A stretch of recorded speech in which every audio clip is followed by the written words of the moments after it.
আশা করছি তোমরা প্রত্যেকে ভালো আছো, আমিও ভীষণ ভালো আছি। আজকে যেটা নিয়ে এসেছি তোমাদের কাছে সেটা হলো ফেস লাইটেনিং উপটান। সবাই তো একটু ফর্সা হতে চায়, তাই ফেস লাইটেনিং উপটানটা নিয়ে আমিও চলে এলাম। ঠিক আছে, চলো তাহলে শুরু করা যাক। দেখে নিই ঝটপট কি কি লাগছে। এটা স্পেশাল ইনগ্রেডিয়েন্টস, এটা হলো মুসুর ডাল বাটা। এটা আমি দুধ দিয়ে মুসুর ডাল প্রথমে ভিজিয়ে রেখেছিলাম, তারপর সেটা মিক্সিতে পেস্ট করে নিয়েছি। এটা হলো সেই মুসুর ডাল বাটা। এটা হলো 1 চামচ হানি। এটা হলো হলুদ গুঁড়ো, কিন্তু এই হলুদ গুঁড়োটা বন্ধুরা নর্মাল হলুদ গুঁড়ো না, এটা হলো কস্তুরি হলুদ গুঁড়ো, যেটা সেই শক্ত শক্ত এক ধরনের বাজারে পাওয়া যায়, হলুদ থাকে, সেটাকেই এনে মিক্সিতে পেস্ট করে নিয়েছি। এটা হলো সেই কস্তুরি হলুদ গুঁড়ো। আর এর জন্য আরেকটা লাগছে, সেটা হলো নারকেল তেল আর বাদাম তেল। এখানে আমি একটু নারকেল তেল নিয়ে নিয়েছি আর বাদাম তেল নিয়ে নিয়েছি। এই দুটো মিক্স করব। এই জিনিসগুলো আমাদের ফেস লাইটেনিং উপকরণের জন্য লাগবে।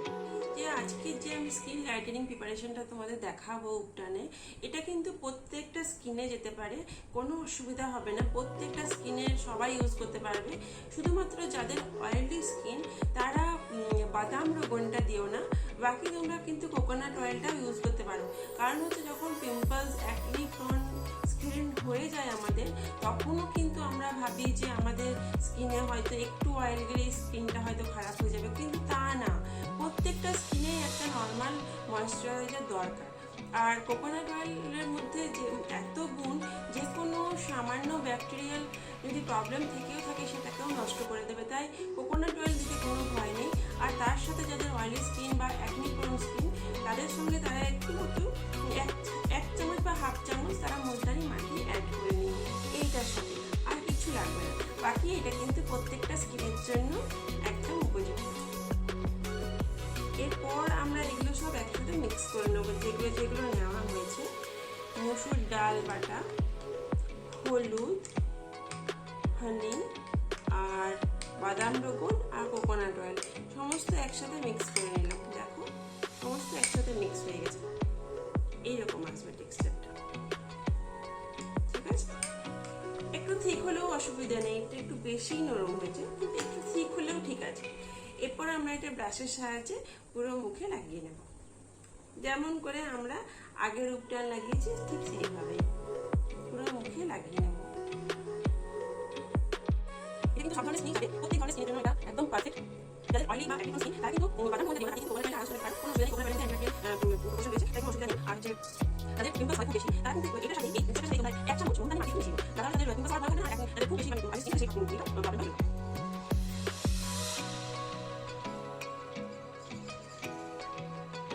ভাই লাগতে দিবেন না,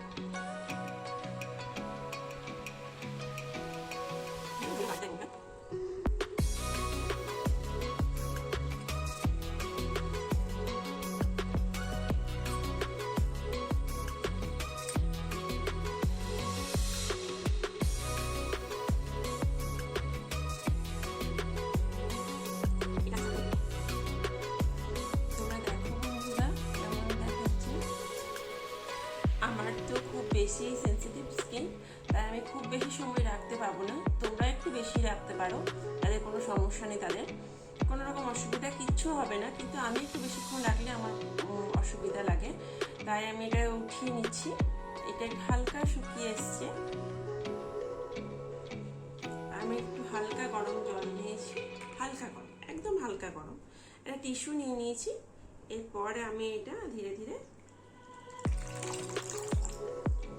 তুলে দেব।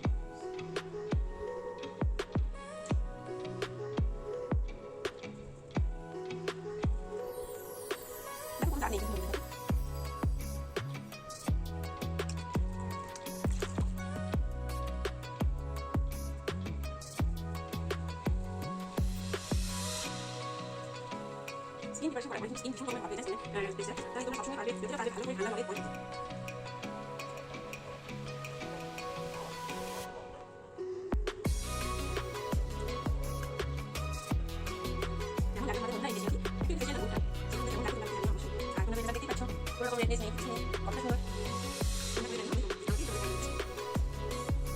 তোমরা তো নিশ্চয়ই রেজাল্ট দেখতে পাচ্ছ বন্ধুরা, যে কতটা সুন্দর, কোনো রেডনেস নেই, কিচ্ছু নেই, ইচিং নেই।